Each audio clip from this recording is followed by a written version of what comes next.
que o bom educador nunca dá ao seu discípulo a lição pronta. Seria um crime contra o discípulo oferecer a ele a lição pronta.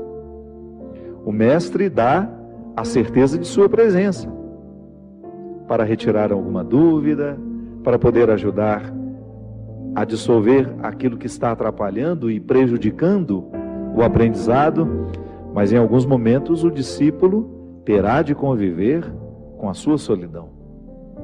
O mestre se cala e se recusa a dar a resposta que nós tanto buscamos. Não é assim na vida? Há respostas que Deus só pode nos responder através do silêncio dele. Isso é mão de Deus também nos sustentando. Que às vezes a gente tem a ilusão, e isso é fruto de uma visão ingênua. Infelizmente, o discurso religioso ao longo da nossa vida pode nos colocar visões ingênuas de que Deus vai fazer tudo por nós, de que Deus faz isso, que Deus faz aquilo.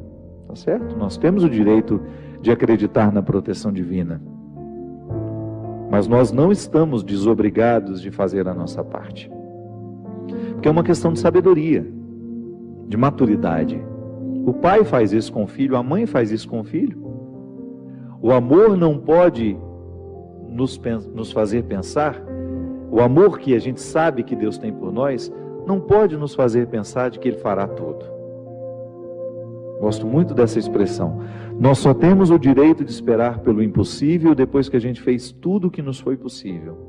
Então Deus nos protege? Sim. Mas Ele também pede que eu faça a minha parte nessa proteção. Eu rezo a Deus pela minha vida, peço para que Ele me dê saúde, mas preciso fazer a minha parte para que essa saúde seja uma realidade na minha vida, não é? O cuidado que eu tenho comigo é uma expressão dessa minha parte, do milagre que eu preciso realizar diariamente.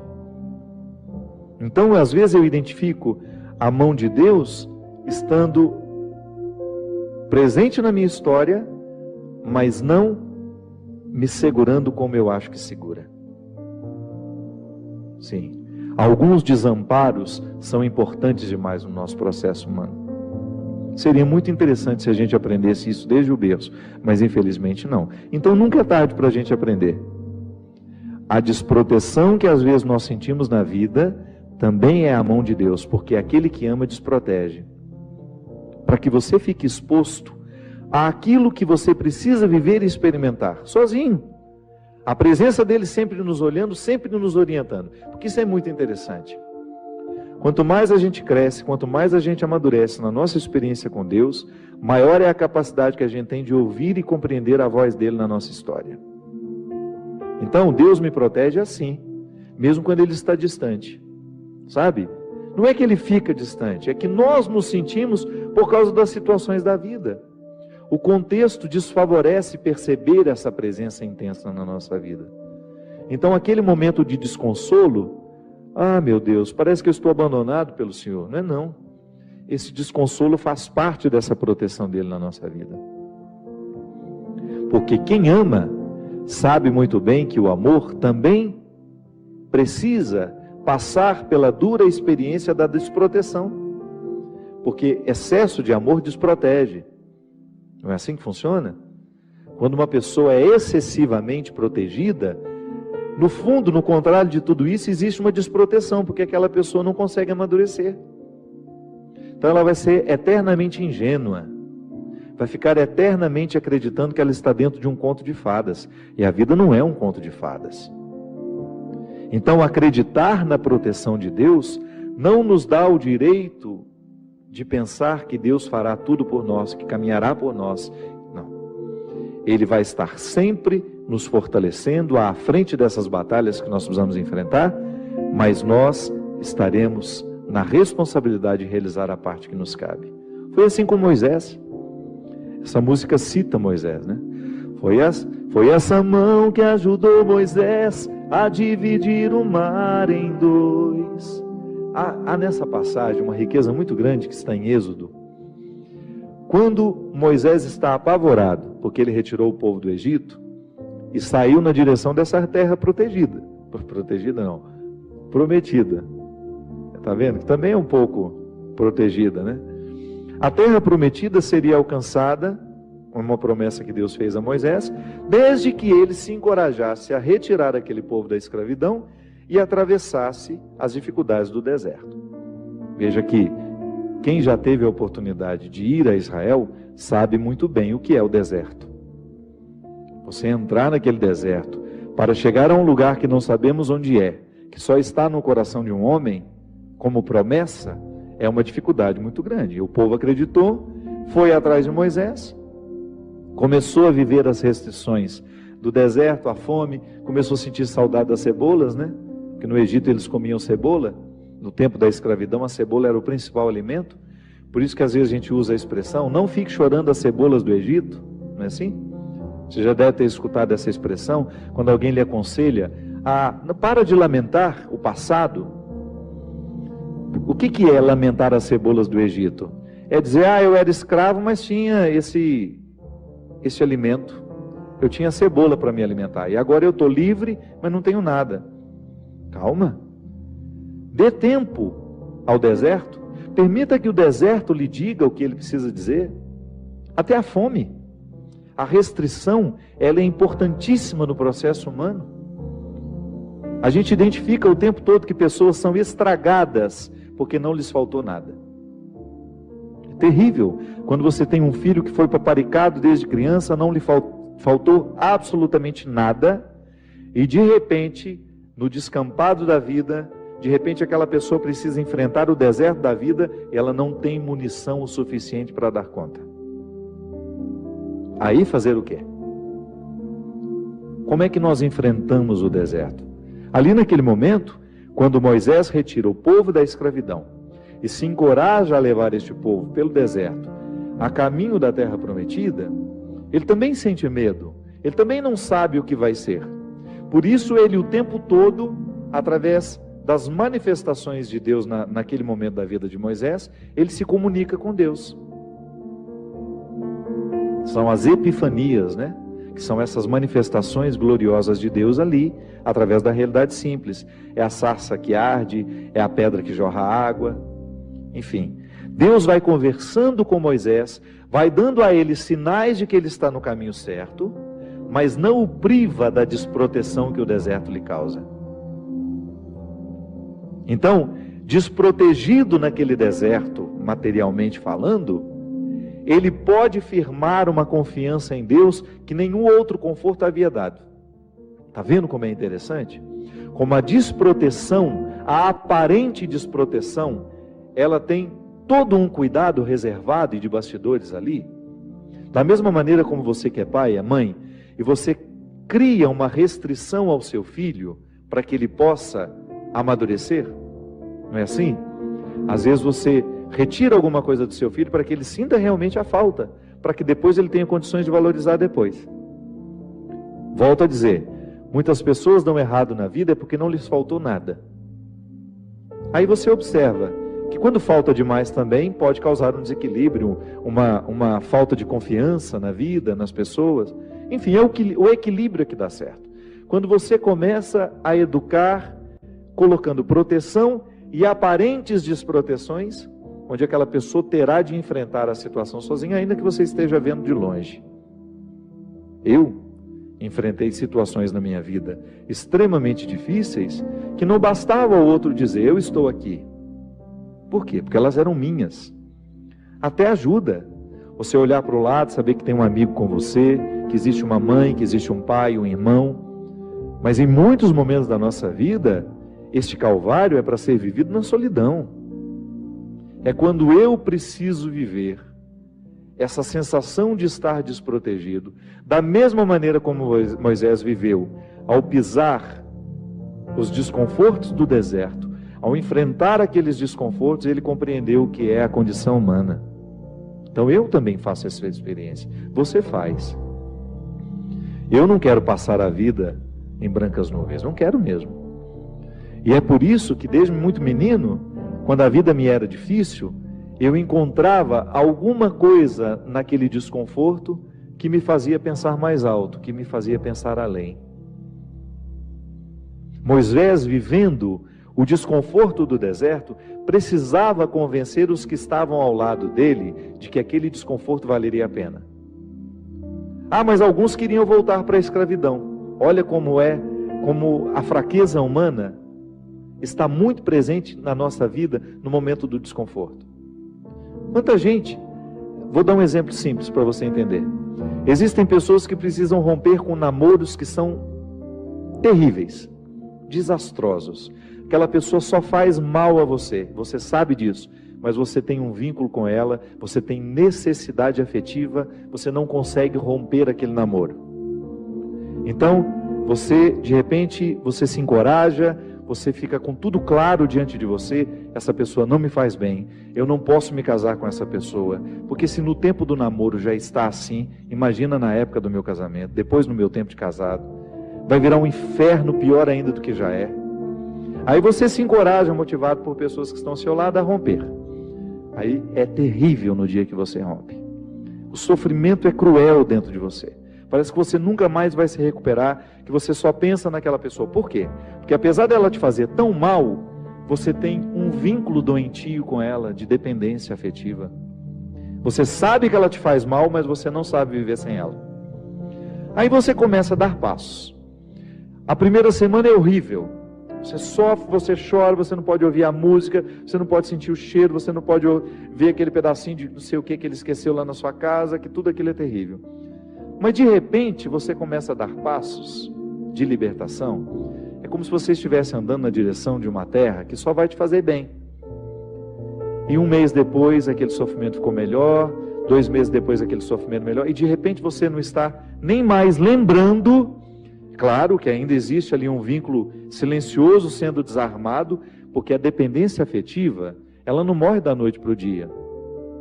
A gente precisa, é como se você fosse sufocando uma célula cancerosa com o processo da quimioterapia, sabe? Que você vai retirando a vida da célula cancerosa, que é a célula que nos mata. Aí digamos que 3 meses depois, você encontra de novo com aquela pessoa, e você tem aquela famosa recaída. Aí pronto. O castelo que você estava construindo, o chão que você tinha andado, que tinha sido tão difícil, você joga fora e você volta para o Egito, você volta para a escravidão. Você faz o mesmo que os companheiros de Moisés queriam fazer, voltar a comer a cebola, voltar a comer o alimento podre, estragado. Aí você reata aquele relacionamento, porque ele é doentio e você não cuidou da devida distância que você deveria manter. Porque quando você tem essa dependência afetiva, você tem que estabelecer a distância, porque senão você não se cura. Você tem que parar de querer saber da vida daquela pessoa, porque senão você não se cura. Você precisa parar de ficar fuçando o Facebook dela, porque senão você não se cura. Você precisa parar de ficar investigando a vida. Onde que ela foi? O que ela está? Você tem que cessar todos os pontos que podem lhe fazer querer voltar para o Egito. Porque senão você nunca vai se libertar. Aí 3 meses depois você está bela e formosa já, matando a célula cancerígena, você vai dar mais uns beijos na boca, volta àquela dependência horrorosa e o inferno retorna na sua vida. Na sua primeira semana é até bom que está tudo voltando. Daqui a pouco, minha filha, você está no inferno pior do que você estava 3 meses atrás. É assim. Quando a gente não sabe viver o desconforto que nos edifica, a gente se boicota o tempo todo. É como parar de beber, é como parar de fumar. Você fica sem fumar 1 ano e você comemora porque você parou de jogar aquela toxina cancerígena no seu organismo e de repente você vai lá e acende um cigarro de bobeira e aquele vício volta como se fosse um monstro capaz de te comer inteiro. Pronto. Todo aquele sacrifício que você fez dos primeiros dias sem fumar vão para o saco. Por quê? Todo aquele sacrifício vai para o saco. Por quê? Porque você não foi capaz de viver o desconforto de renunciar. Minha gente, é impressionante como essa mão de Deus nos auxilia assim, nos fazendo conscientes do que nós precisamos romper na nossa vida. São situações que a gente precisa estabelecer limites para elas, porque senão a gente não vai ser curado nunca. A gente vai ficar eternamente doente na fila dos necessitados, chorando e mendigando um pãozinho de bondade do outro, um pãozinho de afeto do outro. Pelo amor de Deus, nós não fomos feitos para isso. Nós não fomos feitos para ficar arrastando dependentes afetivamente dos outros. A gente foi feito para amar. E o amor só tem sentido na nossa vida se for para nos edificar, se for para nos ajudar a atravessar o desconforto do deserto. Caso contrário, ele não faz sentido. Esse pseudo-amor, esse falso amor que às vezes a gente diz sentir um pelo outro, que não nos ajuda nos desconfortos do deserto. Eu preciso viver os meus desertos, você precisa viver os seus. E os verdadeiros amigos são aqueles que reconhecem os desertos que o outro precisa passar e fala: isso mesmo, vamos passar por esse deserto porque você precisa dele. Agora, a Poliana, ela quer aquela vida feliz, ordenada. Lembra daquela personagem? A Poliana, onde tudo era o jogo do contente, né? Para com isso. Assassine esse instinto infantil que existe dentro de você, que lhe faz ter medo dos desconfortos da vida. O desconforto da vida, quando bem vivido, ele só nos torna melhores. Tira essa máscara de coitadinha que você gruda na sua cara para os outros terem eternamente pena de você. Você só perde tempo na vida assim. Que bobagem! Deus nos segura na nossa mão é para a gente ter condições de atravessar esse deserto. Não é para ficar recaindo eternamente e voltar a comer as cebolas do Egito, porque a gente teve dó de nós, porque a gente teve dó do outro, não. A caminhada é para frente que se vai. E chega um momento, quando Moisés chega diante de Deus e fala: agora você resolve essa situação, porque eu não sei mais o que fazer. Já construíram um bezerro de ouro no meio do caminho, já arrumaram confusão, já estão adorando até outras situações, então nem lembrando que o Senhor existe. Eles só não voltam porque está longe demais, mas retornam de outra maneira, não retornam na geografia, sabe? Eles não voltam geograficamente porque estava longe já do Egito, eles morreriam no meio do caminho, mas não voltavam geograficamente, mas voltavam afetivamente, porque às vezes a gente já ultrapassou o território da nossa escravidão físico. Eu já saí da cadeia, mas a cadeia não saiu de mim. É assim que funciona. Eu já dei os passos na direção da minha liberdade, mas eu não fiz a conquista da minha liberdade. Eu não decretei a conquista da minha liberdade. Então eu fico afetivamente preso ao meu passado, lamentando as cebolas do Egito, lamentando o namoro que terminou, a situação que foi terminada, a amizade que foi traída. Então, quando Moisés está diante do Mar Vermelho, e ele fica apavorado, porque agora eles não tinham mais para onde ir, ou atravessavam o mar, ou voltavam para o Egito, e o exército do faraó já estava chegando para capturá-los. O que ele faz? Ele tem uma reunião particular com o Senhor, né? Uma audiência particular de urgência. Liga lá para o secretário de Deus e fala: pelo amor de Deus, você pede para ele me atender hoje, que eu não posso mais ficar sem essa resposta. O exército do faraó está chegando. E aí ele acha que Deus iria dar uma resposta fácil para ele, né? Ia dar uma solução rápida. Não. O que Deus fala? Lembra, Gino? Lembra? Corre, né? Entra nessa água. Olha que frase forte. Diga ao povo que caminhe. Eu não vou fazer por vocês o que só vocês podem fazer. Eu vou dar todas as graças para que o milagre aconteça. Eu vou fortalecer a coragem de vocês, mas se não colocar o pé na água, se não desafiar este mar, ele não se abre. E foi o que o povo fez. Moisés à frente, certamente, cheio de medo também, né? Ai, meu Pai de misericórdia, o que vai acontecer agora? Quando ele começou a entrar, a colocar os pés na água, Deus faz a sua parte. Minha gente, a nós nem importa se isso aconteceu dessa maneira mesmo. A nós interessa é o fato de que Deus faz diariamente isso na nossa vida. Sempre que eu me encorajo a vencer os mares que me desafiam, eu estou exercendo o cuidado de Deus na minha vida. Sempre que eu me encorajo a colocar o pé no mar que me ameaça, eu estou cumprindo a parte da promessa de que Ele estará sempre ao meu lado. Você faz a mesma coisa. Sempre que você desafia os seus mares, sempre que você enfrenta os seus desconfortos, quando você não tem medo do desconforto que lhe chega, quando você olha para ele de frente, você fala: e agora? O que é que nós vamos fazer a partir desse momento? O que você me traz de bom? O que você está me desafiando? Eu vou aqui recrutar as minhas melhores partes, porque só isso me interessa. Se o desconforto me chega, eu preciso atravessar esse deserto para saber, para poder alcançar essa parte da terra prometida que me espera. É assim que funciona. Não há uma fórmula mágica para a vida. Ainda que a gente não acreditasse em Deus, nós teríamos de viver os desconfortos que nos fazem crescer. Ainda quem não crê em Deus precisa enfrentar os desconfortos de sua história, de sua existência.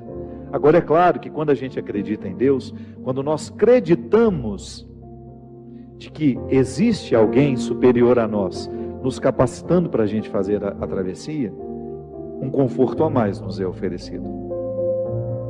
Por isso, baseados na experiência deste conforto que eu já fiz, que você já fez, em muitos momentos, quando essa mão de Deus cuidou de nós, e que a gente dá continuidade ao processo de caminhada, de enfrentamento. É enfrentamento, a palavra é essa. Se a gente não vive os enfrentamentos diários dos nossos desertos, dos nossos conflitos, dos nossos medos, a gente nunca vai chegar ao conhecimento da terra que Ele nos preparou. Nós vamos para um rápido intervalo. Daqui a pouco a gente volta, já já.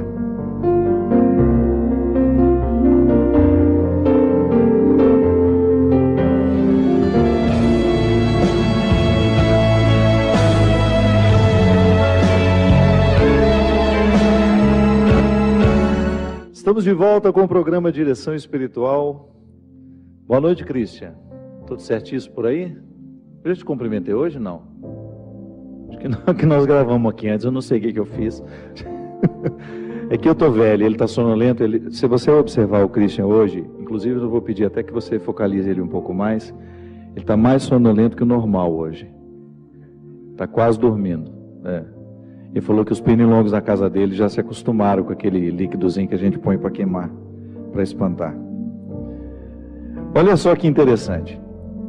Eu não sabia nem que eu ia falar. Quando eu comecei a cantar a música, eu ia falar da proteção de Deus na nossa vida, mas não sabia que iria desembocar nesse discurso todo da proteção que desprotege, do desconforto da estrada, do deserto, como algo essencial à vida humana, irrenunciável, e que nenhuma visão ingênua religiosa pode nos impedir de compreender a vida assim, né? A dificuldade como um processo natural na nossa vida. E aí, olha o texto que eu tinha preparado para hoje, que está em Mateus 10, versículo 34. Não penseis que eu vim trazer paz à terra. Não vim trazer paz, mas sim a espada. De fato, eu vim pôr uma oposição entre o filho e seu pai, a filha e sua mãe, a nora e sua sogra, de maneira especial. Não, brincadeira, não está escrito isso aqui não. E os inimigos serão os próprios familiares. Quem ama pai ou mãe mais do que a mim não é digno de mim. E quem ama filho ou filha mais do que a mim não é digno de mim. Quem não toma a sua cruz e não me segue não é digno de mim. Quem buscar a sua vida vai perdê-la, e quem perder a sua vida por causa de mim a encontrará. Não é São Paulo que está dizendo isso, não é João, é Jesus. É um texto dito pelo próprio Mestre. Olha que interessante, minha gente.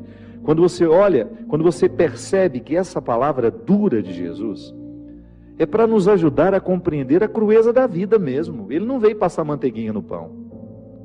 Ele não veio nos propor moleza. O próprio Cristo nos diz que esta espada que Ele coloca dentro dos nossos relacionamentos é justamente para nos fazer crescer.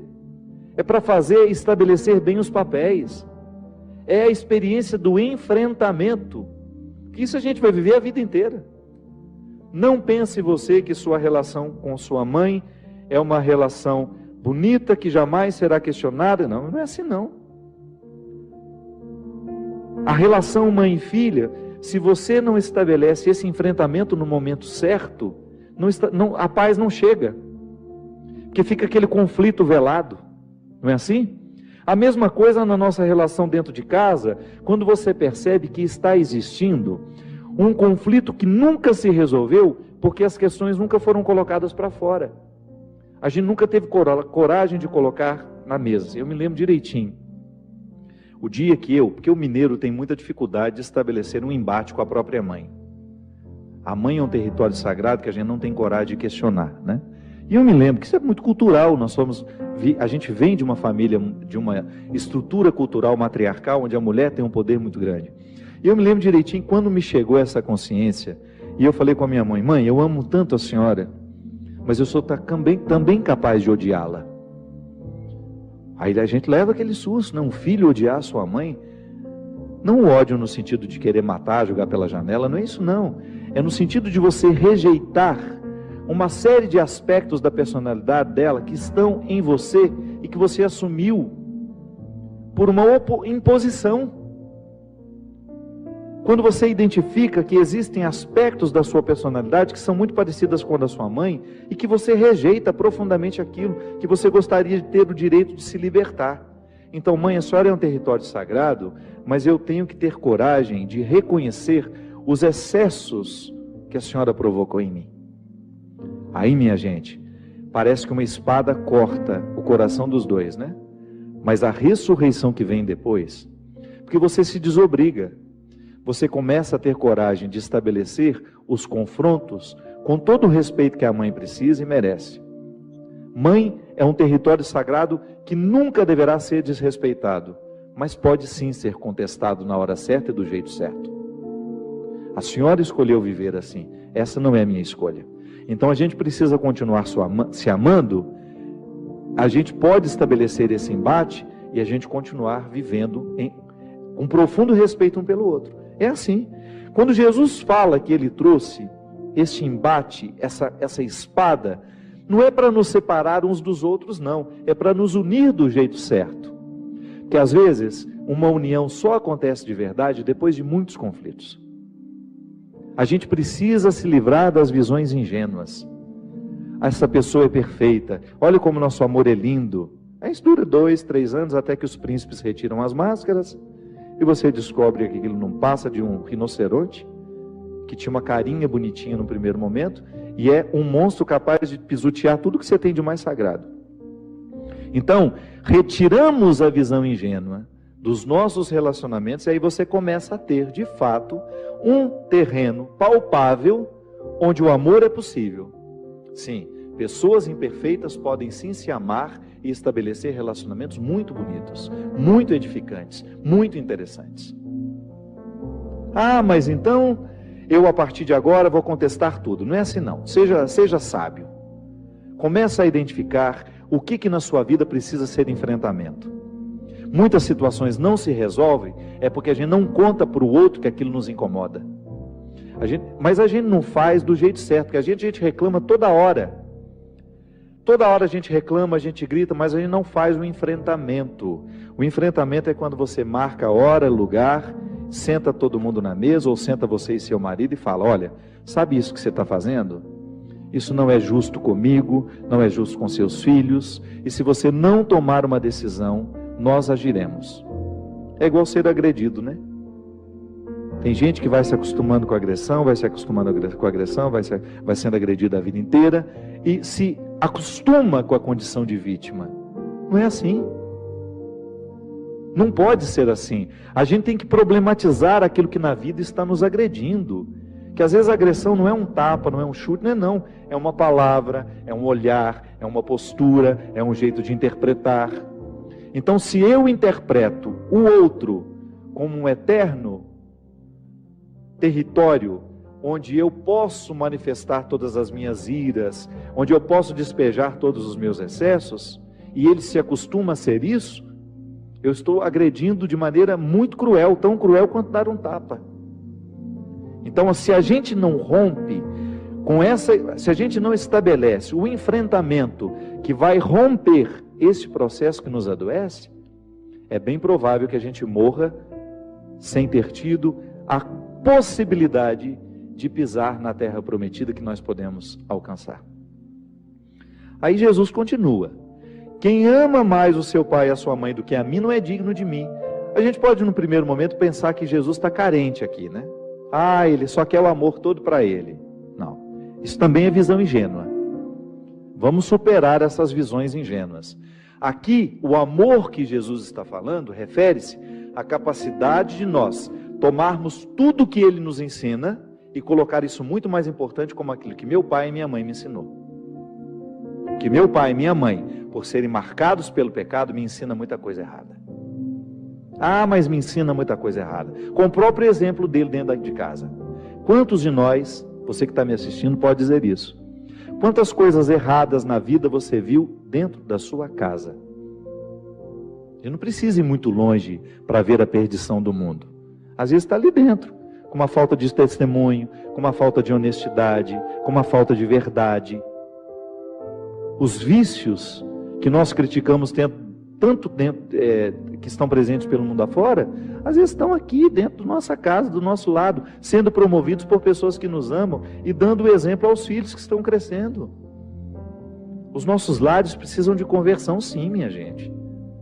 Então, quando Jesus fala, quem ama mais o seu pai e sua mãe do que a mim, não é digno do meu reino. Por quê? Porque não pode chegar ao reino aquele que não está convencido, tocado, modificado pela mente de Cristo. É cristianismo. É a mente de Cristo na minha. É o pensar de Cristo no meu. Mas isso parece uma dependência horrível, Se você quiser olhar como uma dependência, mas é uma dependência que só me faz bem, porque não tem uma palavra de Jesus, não tem um só conselho que ele tenha deixado que se oponha à minha felicidade.